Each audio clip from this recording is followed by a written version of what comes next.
Welcome to Medical Experts in Football. I'm Taiwa Desigman, the host of this amazing podcast filled with sports medicine and soccer and, of course, culture. And I'm really thrilled you're tuning in today. Yeah, I think pronunciation, say like hamstring, and it in my head, I find it hard sometimes to know what I'm speaking. A British sports medicine physician, completed his medical training in England. That followed with a sports medicine specialty training in Holland, and then he completed his PhD on the treatment of groin injuries in athletes. And if you've read the Doha Groin Agreement on terminology definitions in groin pain in athletes, he is one of many authors. But there's much more that he does on a daily basis, like dreaming in a second language and eating nachos with his family. Here's Dr. Adam Weir. Your homeland is Nottingham, England, but now you reside in Holland, Netherlands. Is that correct? Yeah, that's right. Okay. So I am English, but I've been in Holland for, it must be getting on 20 years, which kind of explains the accent, which is a mix-up, as you probably hear. Yeah. I was just going to ask that, is your accent still going pretty strong? Yeah, I think it's become a hybrid over the years. Certainly when I go back to England, I was there at Christmas for the first time, seeing my brother since 2.5 years because of the whole COVID situation. And when I go back home, people always laugh. Because I have a lot of Dutch in my English accent. I think I probably got more Dutch in my English than I do English in my Dutch. Like, give me an example when you say you got more Dutch. Like, are there certain words or how you enunciate certain things? Yeah, I think pronunciation, say like hamstring, and it in my head, I find it hard sometimes to know what I'm speaking. You can also dream in your second language. I'll never forget, after being here for about 1.5 years, that I woke up and I said to my wife, like, hey, I dreamt in Dutch last night, and I never realized that dreams were related to the language, but they are. That's interesting. I had never known that. Well, before we get to medicine, I do have to ask you about football, because growing up in the UK, as we know, it's a mad football sports country. Did you grow up playing? I went to school in my primary school. I don't know what the American word is for primary school. Elementary school? Elementary, yeah. So elementary up to the age of 11 was in the inner city in Nottingham. Mm-hmm. A great place to go to school, fantastic teachers, and a truly multicultural environment. And there, every playtime after school, we're just kicking a ball around. Outside of school, I spent a lot of time playing tennis and playing basketball. Oh. And then I went to secondary school, and I went to, which would be, I think, your high school, is that right? High school. We have elementary, middle, and then high school. Oh, okay. So this is 11 to 16. Oh, yeah. High school, about. Yeah. And that was in a mining village just outside of Nottingham, where I would take the bus each day. And that school had great sporting facilities because the school was right next to the village leisure centre. So we also had a swimming pool.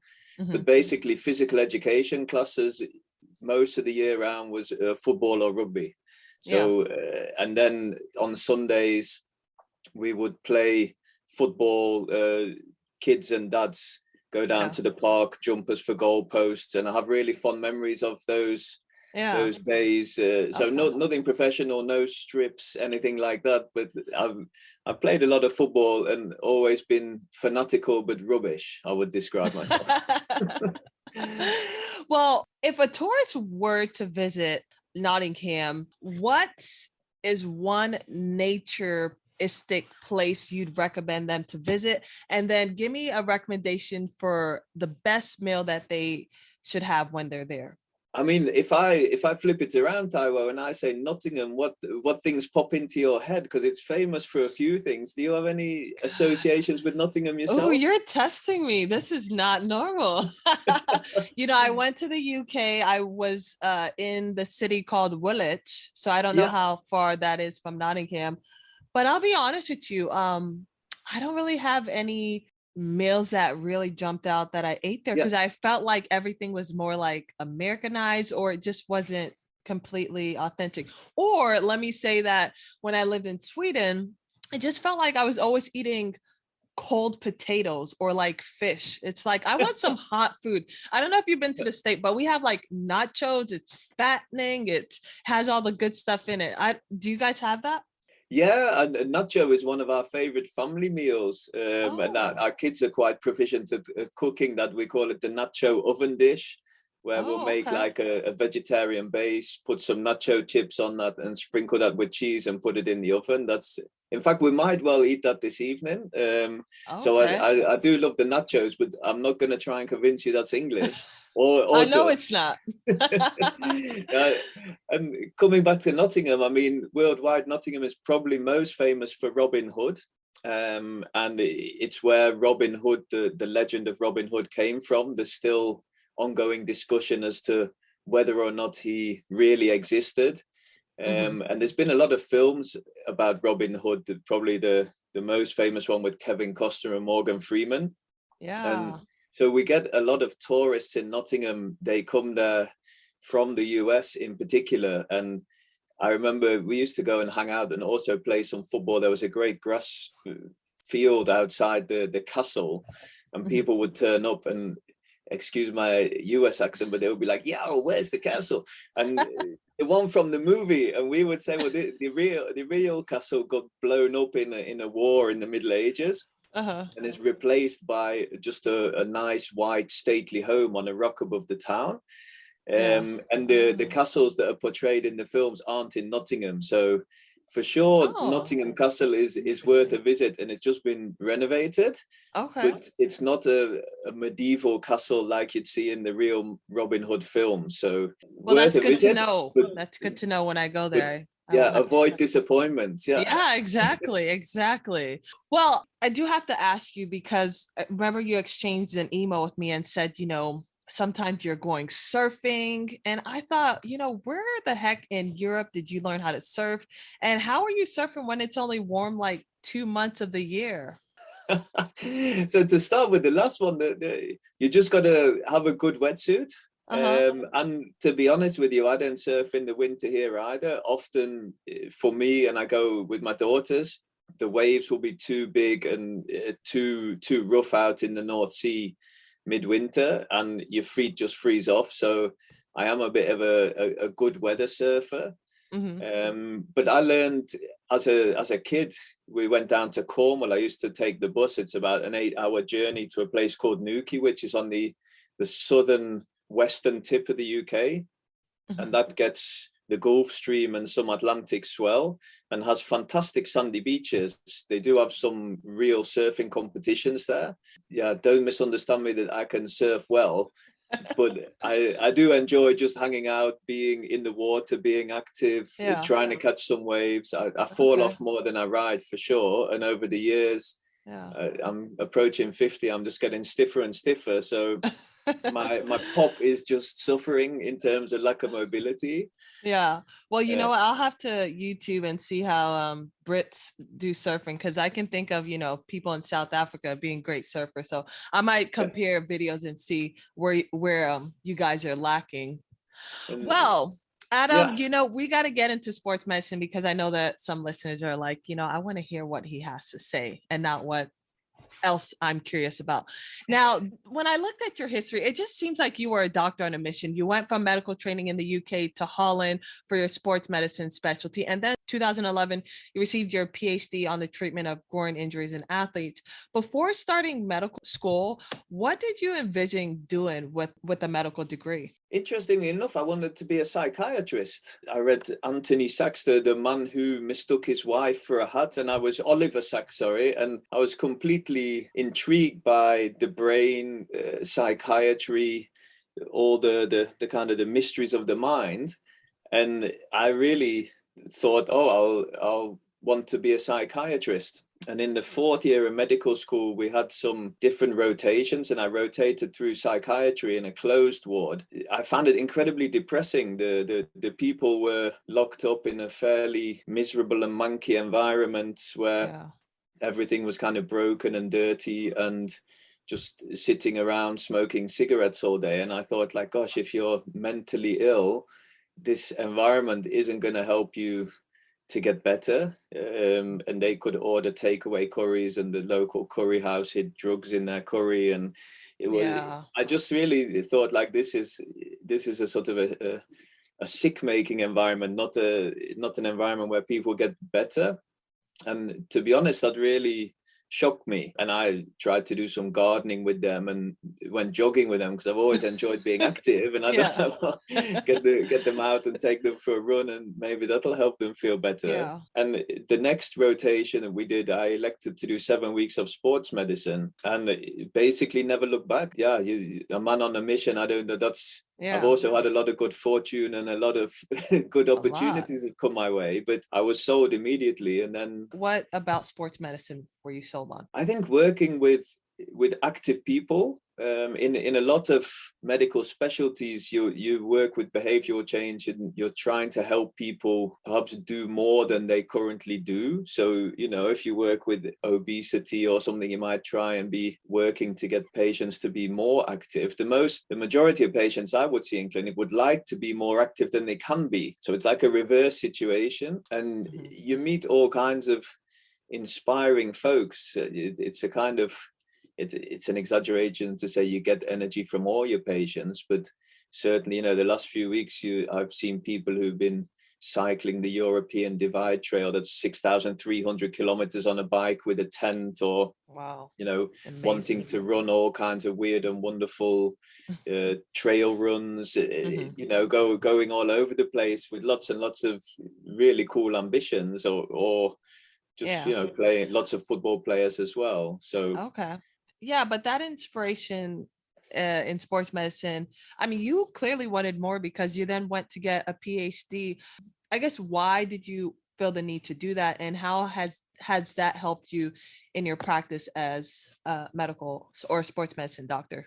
I feel really fortunate for having been given that opportunity, and it's in no small part due to the people who were training me at that time. So when you enter the registrar program, as we would call that, so you go from being just a junior doctor, and then it's a 4-year program to specialize in sports medicine. The two consultants at that time, Don de Winter and Hans Toll, were just such good mentors for me. Don has a really big clinical experience and a fantastic sort of mentor and trainer, and Hans too. And Hans has always had an interest in science. He's now a professor in Amsterdam. And I think it was their support and enthusiasm that was truly, truly kind of foundational in that sense. Without them, if I'd been in a center training where you weren't encouraged to do research, then I may well have ended up having a real different career path. But as a registrar, you're expected to research something, and fortune just said that was the groin. And one paper led to another. And when you got a few papers under your belt, then Hans said, well, why don't you turn this into a PhD? So I never started it with the intention of getting a PhD. And after having published a few papers, then people started to say, well, if you go for a PhD, you get a title that may help you career-wise, or may help you get funding to do more research. And so I listened to their advice, and then in the end converted a number of articles on groin into a PhD thesis. And has it really helped you get the funding? Because funding obviously is always the issue when it comes to research, right? Yeah. But having that, has that been a huge benefit?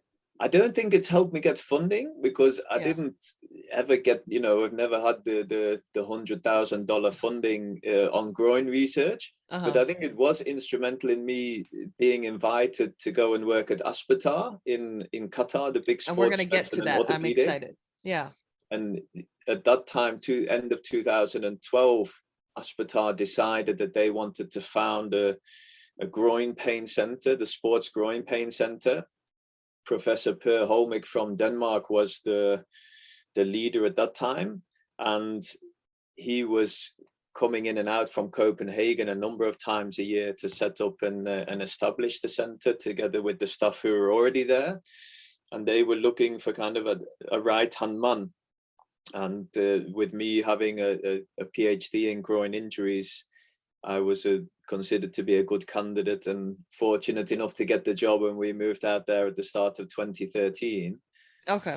And I want to ask you about that. But before I do that, you talked about those mentors having such enthusiasm. And I know that there may be some medical students that are planning on studying to become a doctor. Give me a specific quality that maybe they communicated with you that also made your experience so great. Yeah, I think a number of qualities are really important. First and foremost, I would say autonomy, where you feel that you're given autonomy by your bosses, that they, let you do clinics by yourself, that you would see patients on your own and be able to discuss them with you, that you'd be given responsibility in terms of your scheduling, that they trust you. If you say, oh, well, Friday I've got to go early and pick up the kids from work for whatever reason, that you'd make up those hours because you're a professional in your own way. So, yeah, treating you with respect and giving you autonomy, I think, is a big part of that. Being friendly and empathic, certainly really important for me in terms of mentorship, and being good role models. I mean, both hardworking, honest, trustworthy. Yeah, all those qualities that you would expect from people, right? And I think I agree with you. Not that I did a medical residency, but I did an orthopedic residency after I became a physical therapist. And I think the qualities that I liked to my mentors was that level of respect, and you're still looked at as a clinician that also can contribute, some work to whatever we're looking at. Well, let's jump into the rehab standpoint, because, I feel like for some people, groin strains, it seems like a fairly simple injury to comprehend, but I imagine not everyone has your extensive knowledge about groin injury. So during your early research, what is an area about groin injuries that surprised you? I've had a lot of surprises. I'd say my very first paper on groin that we did, if I tell the story of that, back in 2006 or 2007, we had a conference for sports physicians in Holland on groin injuries. The last speaker of the day was a senior Dutch sports physician, Dr. van der Sande, who's been treating athletes for many years with an adductor muscle manipulation. And he gave a lecture saying that in these cases of long-standing adductor-related groin pain, he did this manipulation and that cured a lot of the patients. And I was a skeptical young whippersnapper at that time, and I thought, like, man, that's bullshit. Because the gold standard is rehabilitation. You got to get in the gym, you got to grind, you got to train your core, you got to train your adductors, you got to put in the work. And he was like, well, I put some warm packs on the leg and then I do this manipulation, which is really sore. And to be honest, our first research that we did, we just called up 33 athletes who'd been treated by him and asked them, like, how are you doing? It wasn't like the best science in the world, a retrospective case series. Oh yeah. And I was expecting that it wouldn't be that good, because you think, like, what can that do? Yeah. But the majority were really positive, and quite a few of them had gone back to playing in a fairly short space of time and hadn't had recurrence. And that made us kind of sit up and take it seriously. And that led to us establishing a randomized control trial where we compared this muscle manipulation to exercise therapy, which I still would consider as being the gold standard in terms of rehabilitation. Yeah. Okay. Is that muscle manip? Is it a muscle manip, or is it like a long axis distraction manip? I know you weren't performing it, so I know it could be hard to. Yeah, and I mean, after we showed that it had some, clinical value, I have gone on to learn it and perform it, although less often now than I did in the early days. Yeah, with one hand you take hold of the adductor muscle, like, compartment, and with the other hand you grab the ankle. Somebody holds them on the bed, and you take the hip in a big sweeping motion, so you're applying the maximal tolerable stretch to the adductors, while sort of squeezing the adductor compartment with the other hand. and then some really vigorous massaging of the adductors, and then 3 to 5 of these big circular motions, and then recheck the tone and the pain afterwards. Yeah, that's interesting. There's definitely some type of neural component going on to really help with that relief for sure.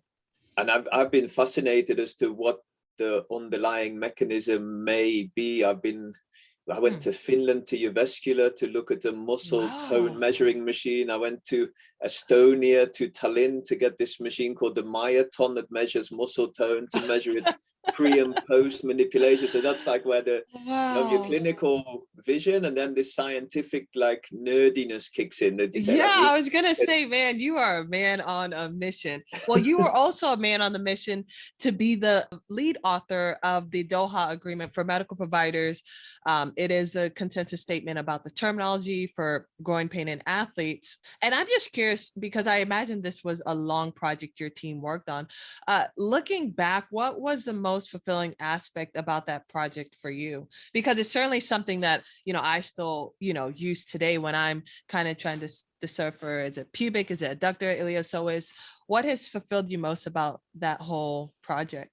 I think when people like you say that you use it, we set out, you do it as a bunch of nerds and experts together. I'm glad you mentioned the word team, because a project like that is for sure a team sport. I was fortunate to be the lead author, but there's a huge amount of work from lots and lots of people goes into something like that. So great that you called out team yourself. But in the end of the day, it makes me really happy. A few times I was in a physiotherapy practice with my son last week. He's injured his MPFL in his knee, and I went to see Jasper, the physio, and on the wall of his room, there's an A4 printout of the Doha Agreement hanging there, and he uses, and they're the moments for me as a clinician that you say, well, somebody thinks this is useful enough to start using it in practice. That's like mission accomplished. So those comments like you just made, that's what you do it for.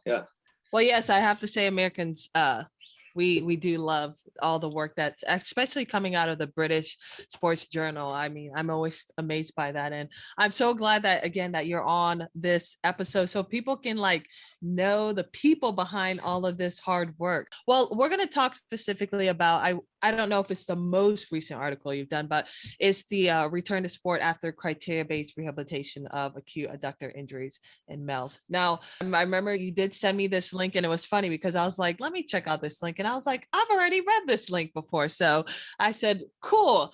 We're all on the same page. So in this study, y'all excluded a number of professional footballs for a number of reasons, whether that was they were out of their contract, something else came up. You being a researcher, how tough is it to follow professional players compared to amateur athletes over a long period of time? Because I believe that was a cohort study, right? Yeah, this was a cohort study, and to follow athletes, professional or amateur, over a long period of time takes a huge amount of diligence and effort. In this case, huge kudos to Andreas Serner. You mentioned his name already, for putting in the grind there. That's where we were fortunate to be in Aspertar. So we didn't have funding in the sense of no governmental body, but people were being paid to do research. And that basically made studies like this possible, where you can follow a cohort of 80 athletes, some of them amateur, but a lot of them professional, and keep a track on them after they go back to play. So then you can follow them up, call them at 2 months, call them at 6 months, call them at a year, and check in again, see how they're doing. That takes a good system, a good organization, and then taking the time to, if they don't answer the phone, call them again. So being that nag, essentially. Yeah. The friendly reminder, we call it. Yeah, as a PT, those friendly appointment reminders, make sure that you come to your appointment so you can get better. Research is no different. And they're all young, active people. And once they're back playing, they're like, research, whatever. So you... and you're like, hey, I still need to finish this because we're halfway through. Yeah. So that's very, you would say that it's, I guess there's it's not easier doing amateur versus professional? They all have pretty much their challenges in one way or another. Yeah, and the situation in Aspertar is a great setup for studying professionals, because a lot of the professional players who play at the clubs will come in and do their rehab at the central hospital, which gives you that opportunity to keep a track on them far better than, say, the system in Holland, where the players will be doing rehab in their individual clubs. And so that was a unique environment that truly facilitated doing that kind of study. I think it would be, impossible is a big word, but it would be very, very challenging to run a study like that in Holland. Yeah. And have professionals in it, because the professionals would in Holland do their rehab at the club. Yeah. And when you say professional athletes, are we talking it could have been like Premier League, could have been all these top league in Europe, or where exactly? No, this was the Qatar Stars League. Oh, Qatar. Okay. So the professional league in Qatar. And there may be a couple of players from overseas in included in the study, but the majority are athletes playing and training in Qatar. Yeah. Well, Adam, be honest. What is the most frustrating part about research for you? Ooh, yeah, that's a curveball. That's a curveball. I know. I had to throw that in there. I was prepared for I do want people to realistically know some of the challenges that comes with being a researcher, for sure. I find that a really tough one to answer, in the sense that for me at this career phase now is where can you access or leverage resources? A lot of the research that we'd like to do, there's no funding for it. And so in my mind at the moment, one of the challenges I see is that the funding bodies very much dictate the direction of the research. And on a personal level, I have place huge value and emphasis on physical exercise and good rehabilitation as being the basis for recovery of the majority of sports injuries. Yet the funding bodies at the moment seem to be putting a lot of resources into biologicals and regenerative medicine and so forth. And I would say, if it was up to me, and it's not, but if it were, I would like to see a lot more of that funding channeled into doing the basics well, and getting us more knowledge and understanding on the normal day-to-day rehabilitation, rather than magic bullet regenerative medicine funding. And I would what do you think needs to happen to get more people on board to fund things like that, what you mentioned? I think that the challenge is that there's no money in rehab, in the sense that if we develop the Adductor injury protocol that you talked about, that's out in the world, that's open access, there's no business model behind that. Whereas if I develop a certain system of a magic injection or cells, quite often there'll be a business incentive behind that. The goal is obviously to help people, but the goal is to earn some money for a company that's developed that. And we've seen that companies developing things with the COVID injection is really important, that there's good R&D going on. But if I look at the field of sports injuries in general, I would be much happier to see far more time and resources invested in the basics, rather than magic bullets.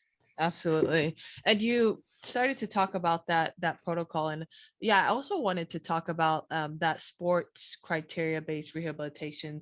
There are 3 milestones. You have to be pain-free, perform the control sports training, and then return to full team training.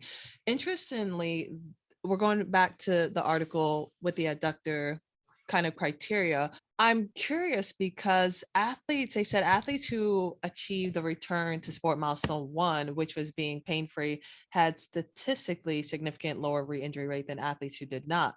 So I guess I'm curious, when you're making a recommendation for an athlete, maybe who has done the rehab and maybe they are not quite yet there, maybe like stability wise, dynamically, but they don't have pain, but they want to get back to their full team practices. What do you recommend? I mean, obviously you're going to be taking in the contextual factors, previous injury, timing of the season, but what would you recommend to someone who doesn't necessarily have pain, and they feel like they're doing well?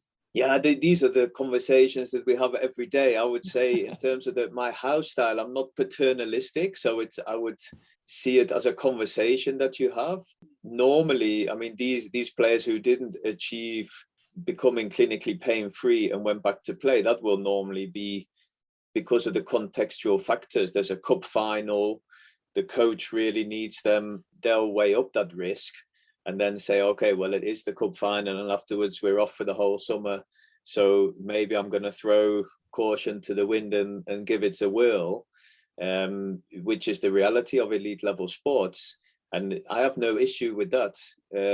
If they understand that they may be then at a higher risk of re-injuring when they do that. So if I have the feeling that they understand what they're doing and that they can comprehend where they're at in the rehab, what would be the ideal scenario, and that they understand the risk and they're willing to take the risk, then I'm not the kind of person or doctor who would say like, no, don't do that.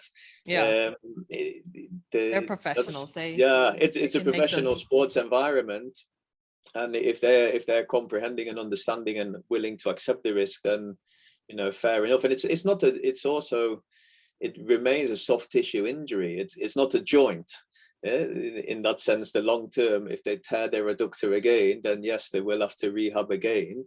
But I wouldn't see it. It's not a career threatening thing to do. Yeah. And you added about, the risk assessment, because I'm sure there are some things you assess regarding to risk tolerance as well. What are some factors that you like to take in account? So maybe if there's a clinician that is like, okay, like I think my athlete is doing well, but what are some like maybe just simple things, whether it's previous injury history, that you always try to keep in the back of your mind before clearing someone and say, hey, you're good to go?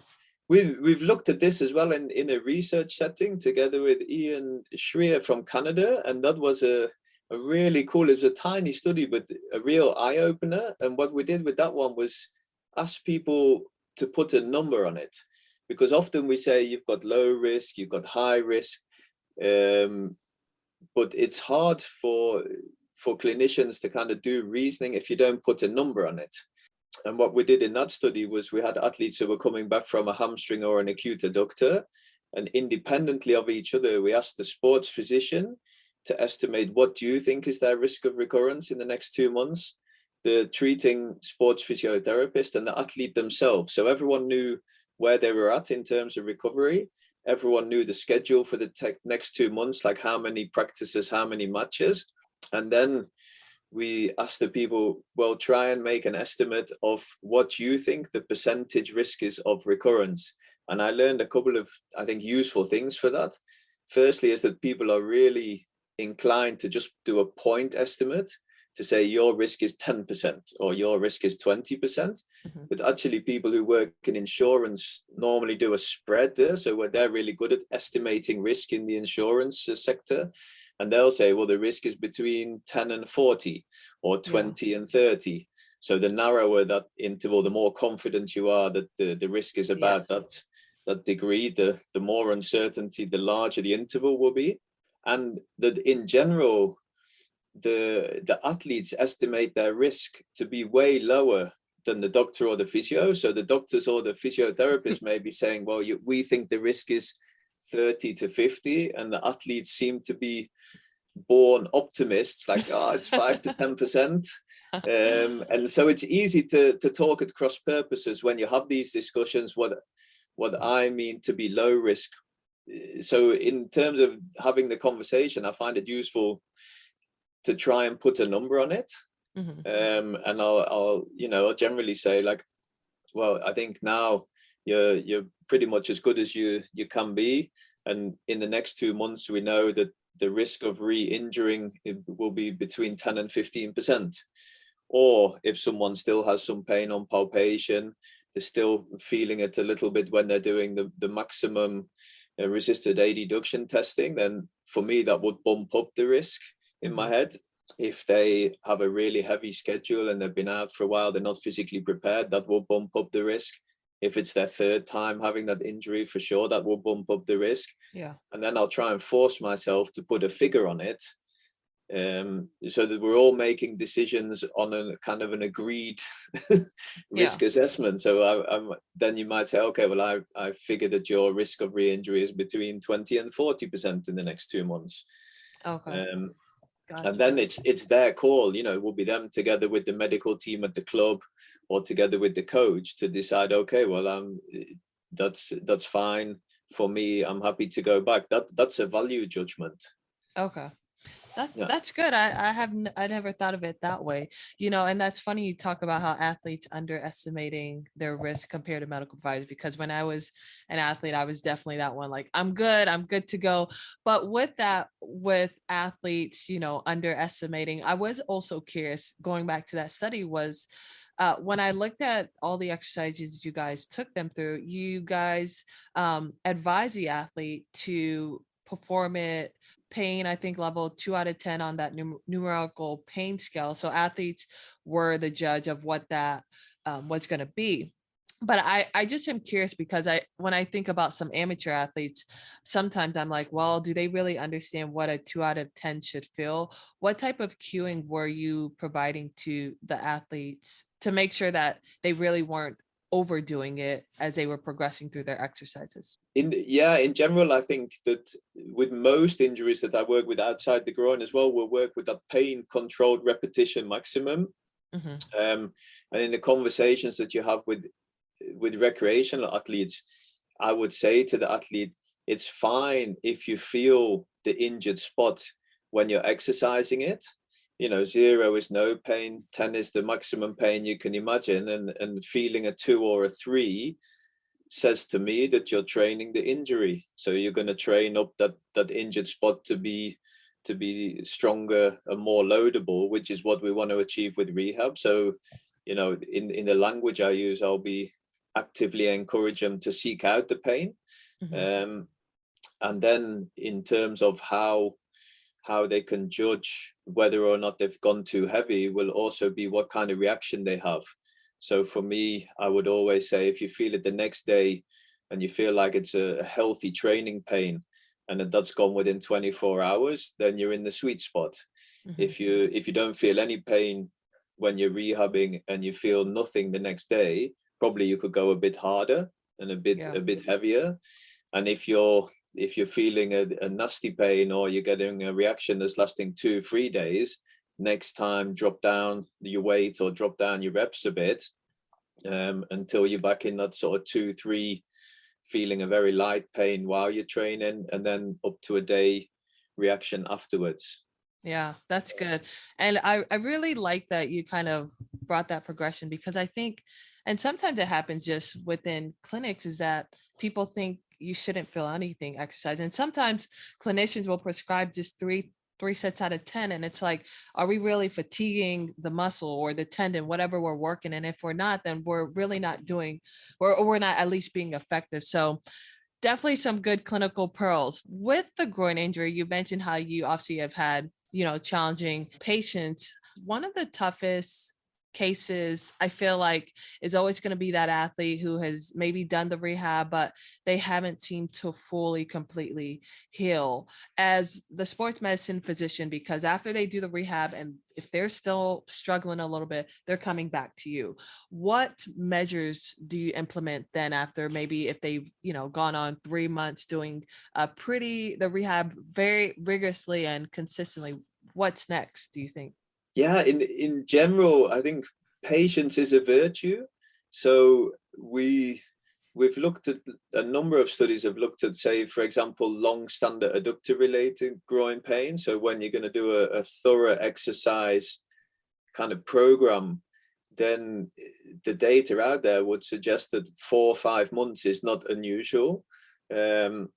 So, and one of the things that I see in an academic setting where we're getting sent a lot of these kind of patients, one of the first things that I would discuss would be realistic expectation management.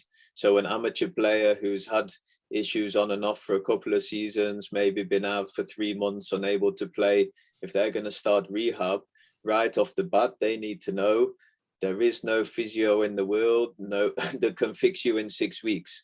So everyone knows when you do your ACL, you're a season out, and people accept that. For some reason, people don't seem to accept that the groin could also going to be take 4 or 5 months. So I would say step one is, especially for the amateur athletes, is just realistic expectation management. So that will be one of the key things I can do as a sports physician, is buy time and help them to realize they're not the worst case in the world. Because often they'll be feeling really battered, like, oh, I've been 3 months and I'm not there yet, like, oh, I'm the worst ever. And I can say, well, actually that's normal, and that can really help them, and hopefully they can turn that into motivation to keep going. If rehab's really stagnating, one of the things we would consider would be that muscle manipulation. But again, you don't want to sell them a fallacy. That's something that could help them a bit, but it's not going to negate the need to do hard work and get fit again. And one of the other things we looked at a couple of years ago, Roald and Sebastian, 2 sports physiotherapists in Holland, we did a research on groin compression shorts. So if they're kind of back, but it's grumbling, then we know that wearing these compression shorts can reduce the pain by 2 out of 10 on a 0 to 10 scale during play. Could they just be like a general compression short, or is it a certain brand for those? Yeah, I don't have shares, but the brand that we studied is a Dutch firm who I enjoyed working with, called Knapman, and they provided us for that research with the real shorts, and they also provided placebo shorts. And so we did a placebo, controlled trial where we got the football players who had groin injuries or groin pain, but were still able to play. They wore tracksuit bottoms, and then underneath the tracksuit bottoms, they either had no shorts on at all, or the placebo shorts, or the real compression shorts, so that the researchers couldn't see what they were wearing. And then out on the pitch, they did an Illinois agility test. They shot footballs with a radar gun to see how hard they were shooting, did some sprint work. And what we saw is that when they had the real compression shorts on, that they would then score. They had less pain, but it wasn't at the detriment of performance. So this is something that, I mean, for some athletes, even if they're, gone through the rehab, feeling a little bit of discomfort, is something they could wear throughout kind of their rehab, just kind of comfort. Sure, or the players who've rehabbed really hard, but it's still going on, but they're just about able to play. This is definitely like an adjunct that they can use, where I've got quite a number of players who with the shorts are able to get by. I see. And it's not a miracle cure. Exactly. That's great that you said that, because even sometimes people come to my clinic, think, a modality is going to quickly fix them. And it's like, not the case. Well, I'm glad that you talked about how sometimes a groin injuries can actually be more than 3 months. I think because we read in literature, the grade 1, 2 can be 2 to 3 weeks return. And then they say like grade 3 can be up to 3 months, but I feel like they're not necessarily taken into other contextual factors that could also impact the recovery. Well, so can you think of one case that was the longest time period that it took for an athlete to recover? Had you had like athletes who took nearly like 9 months to truly be like pain-free and feeling like they are where they were at prior to that injury? Yeah, I think in every injury, I sound like an old fossil now, but when you've been around for a bit, then you all have these terrible cases. When I can think of a Dutch professional player who comes to mind immediately, where he came with inguinal related groin pain on one side. He did a thorough rehab and was unfortunately after 2 months not improved at all, and there we decided to do a surgical procedure to reinforce the inguinal region on one side. He had that, and he was going well in rehab afterwards. And just towards the end of his rehab, when he went back on the pitch, he suddenly developed a real inguinal hernia on the other side. I remember he WhatsApped me a photo with this big, like mandarin size swelling in his groin. Like, what's going on here, doc? It's like, oh no. So then he went and had surgery to correct his inguinal hernia on the other side, and then developed an awful long-standing adductor problem.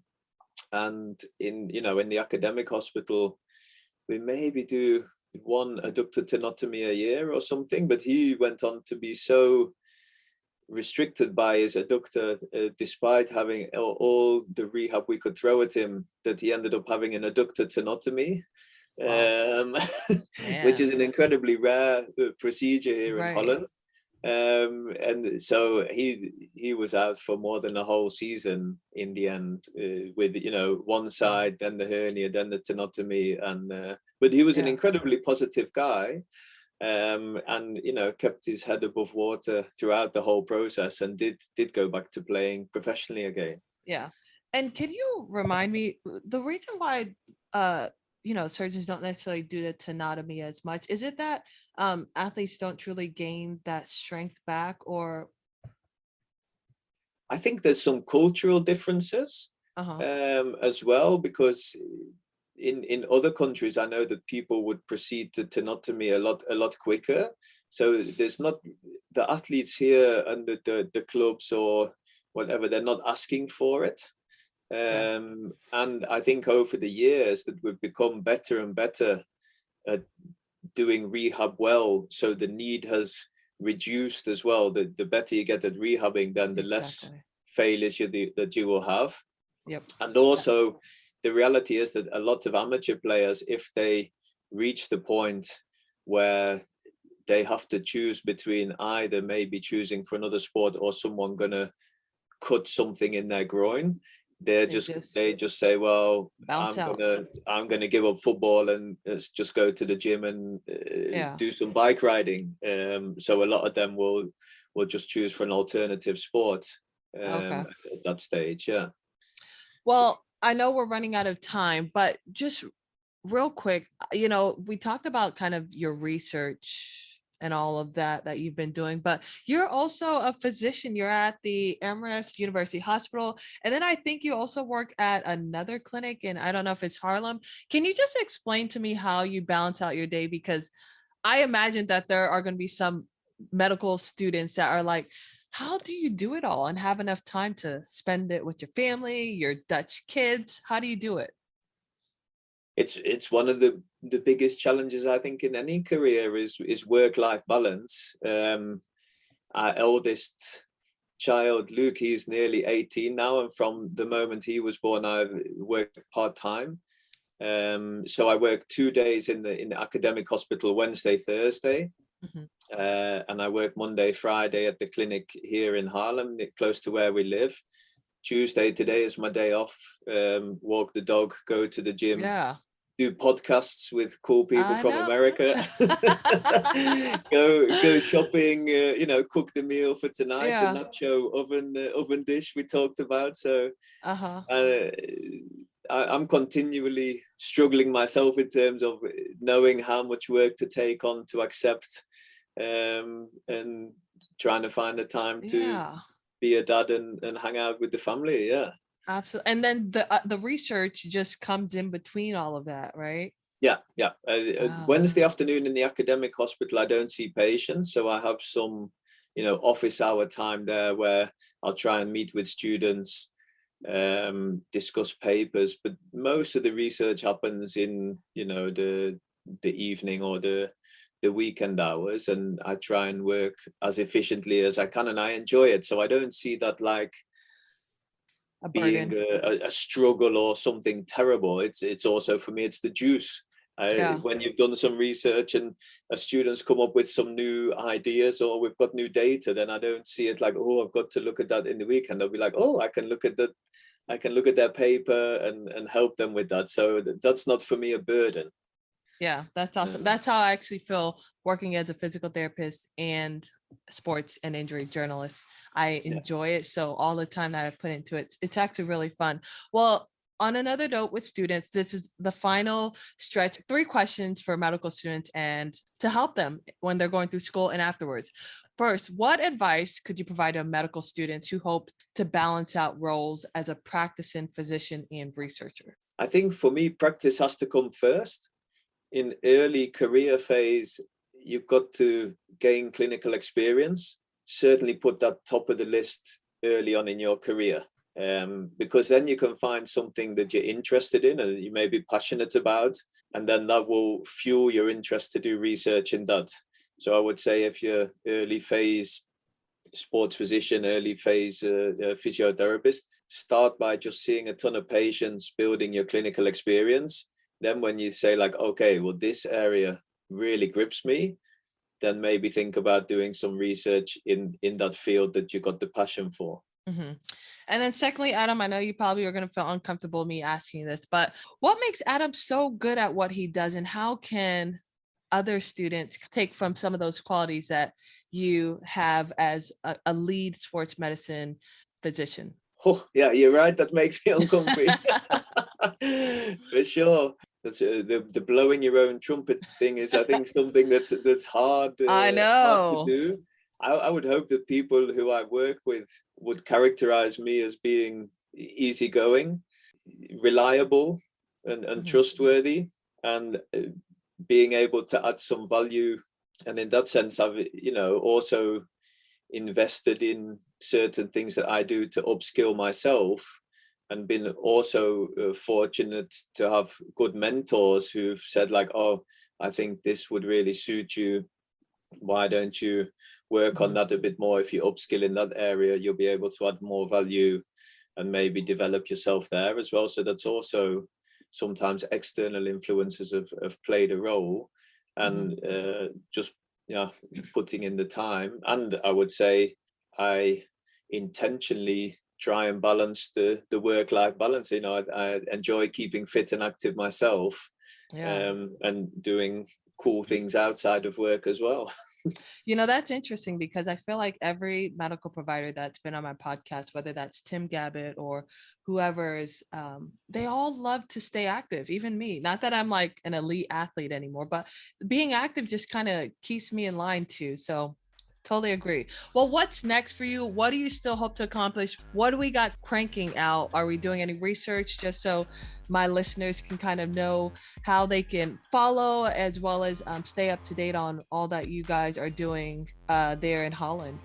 Big exciting things on the horizon. Probably I'd say the most exciting thing we're working on at the moment will be the stuff regarding apophysitis. I think there's a real lack of awareness out there on pubic apophysitis. I have to give a big shout out to the team at Aspire Zone in Qatar, Rod Whiteley as well, per Hölmich. They put out a paper back in 2015 in the British Journal of Sports Medicine, written by Saeed, on pubic apophysitis, which was an eye-opener for me. I've been knocking around in groin world for quite a while and never really considered that as a clinical phenomenon. And we've been working on that and with that since then. And there's a lack of appreciation that the pubic bone is the last bone in the human body to completely ossify. And I see a ton of high level, I guess that will be for you, college athletes. So young men and women who are at the point where they want to break through and get a contract. They're often playing elite youth sports and then dabbling in the adult world as well. And that's a recipe for overload. And around the groin region, in the age of 17 to 19, that's normally still an apophysitis. And we've been looking at that, how you can see that on plain X-ray with some advanced MRI techniques. So that's one where I'd say definitely watch this space.